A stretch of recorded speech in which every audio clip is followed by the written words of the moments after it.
अस्सलामुअलैकुम। आज हम करने जा रहे हैं class 10 NBF new book chemistry chapter 9 hydrocarbons और इसका टॉपिक है फॉसिल फ्यूल। कुछ वजह थी जिस वजह से मैं वीडियोस अपलोड नहीं कर सकी, बट इंशाल्लाह आपसे मैं रेगुलर अपलोड करूंगी और आपका ये सिलेबस बहुत जल्दी कवर हो जाएगा। फॉसिल फ्यूल एनर्जी सोर्स है, यानी इनसे एनर्जी हासिल की जाती है। ये नॉन रीन्यूएबल एनर्जी सोर्सेज हैं, यानी ये लिमिटेड अमाउंट में प्रेजेंट होते हैं और और इनको बनने के लिए मिलियन ईयर्स का टाइम चाहिए होता है, यानी हज़ारों साल चाहिए होते हैं। ये एक बार ख़त्म हो जाए तो ये जल्दी बनते नहीं हैं और ये रिमेन्स ऑफ डेड प्लांट्स और एनिमल्स और इन सारी चीज़ों से बना जाता है। ये जिनको ज़मीन के अंदर दब जाते हैं और टाइम के साथ साथ प्रेशर वगैरह से ये फ्यूल्स बनते हैं।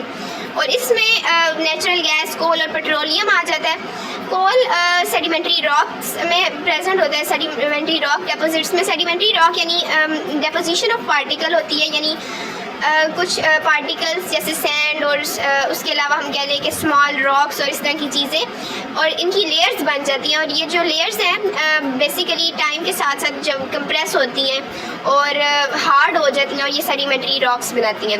उसके अलावा इनको एज अ फ्यूल भी यूज़ किया जाता है कोल को, और इलेक्ट्रिसिटी भी इससे जनरेट की जाती है। ये बेसिकली चीप होता है, लेकिन इसका एक साइड इफ़ेक्ट ये होता है कि ये पोल्यूशन को बढ़ा देता है। कोल को दुनिया में एज एनर्जी सोर्स बहुत ज़्यादा यूज़ किया जा रहा है आजकल के दौर में। और नेक्स्ट जो लाइन है वो यही लिखा गया है कि ये लिमिटेड अमाउंट में प्रेजेंट होते हैं, ये मिलियन ईयर्स का इन्हें टाइम चाहिए होता है बनने के लिए, और ये नॉन रीन्यूएबल एनर्जी सोर्स है। नेचुरल गैस ये मिक्सचर ऑफ हाइड्रोकार्बन है। मिक्सचर ऑफ हाइड्रोकार्बन वैसे चैप्टर का नाम है, आपको इसके बारे में तो पता होगा ही। हाइड्रोजन और कार्बन से मिलकर बने हुए कंपाउंड्स।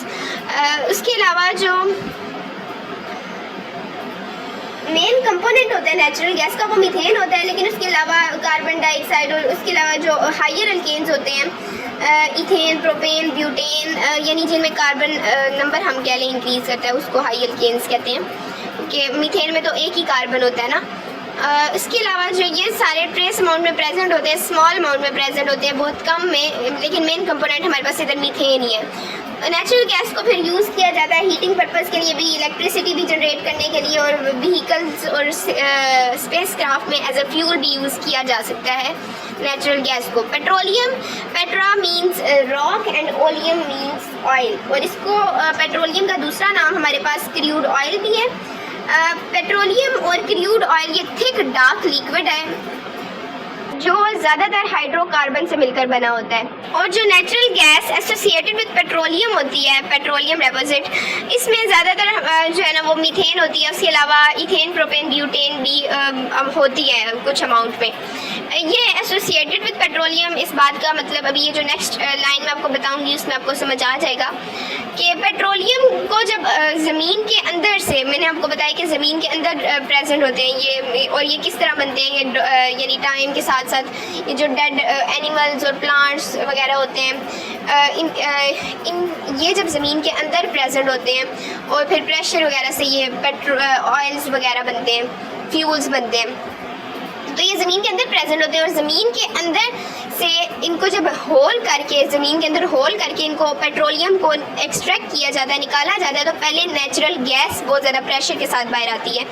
तो ये associated with petroleum, natural gas associated with petroleum, उस बात का ये मतलब है कि नेचुरल गैस जो पहले आती है उसमें मेनली मीथेन वगैरह होती होगी, और उसके अलावा इथेन, ब्यूटेन, और जो उसके बाद क्रूड ऑयल या पेट्रोलियम को पंप्स के थ्रू एक्सट्रैक्ट किया जाता है, बाहर निकाला जाता है। उसके बाद क्रूड ऑयल को डायरेक्टली हम यूज़ नहीं कर सकते, बल्कि इसमें बहुत सारे ऐसे प्रोडक्ट होते हैं बहुत यूज़फुल होते हैं जो हमें चाहिए होते हैं। इसके लिए हम फ्रैक्शनेशन टावर यूज़ करते हैं इसको रिफ़ाइन करने के लिए, और ये सारे जो प्रोडक्ट हमें से चाहिए होते हैं वो सेपरेट करने के लिए।